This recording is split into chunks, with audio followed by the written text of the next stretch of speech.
Izindaba zokuthi umnotho wakuleli wehle kakhulu ngonyaka odlule ngenxa yokukhahlanyezwa yigciwane i-COVID-19 bezivele zilindelekile. Imboni yezokuthutha iyona eshaye kakhulu yehla ngamaphesenti ayi-15 ikakhulukazi ngenxa yokumiswa kwezindiza okwaba khona. Ukuvalwa kwezimboni kwehlisa izinga lomkhiqizo ngamaphesenti ayi-11 kwathi ezohwebo zehla ngamaphesenti ayi-9. Nezinye izimboni zakhahlamezeka kakhulu.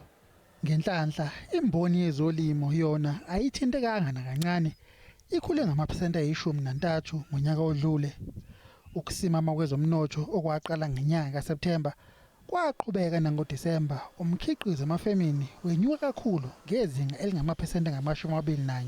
Essentially, inventory levels in the economy were run down to next to nothing, and so there had to be a build-up of momentum in manufacturing to accommodate the demand that was gradually picking up. The second aspect is that the global economy picked up a lot of momentum in the fourth quarter, especially after early November when there was an announcement by Pfizer that it had developed a vaccine to combat the COVID-19 crisis.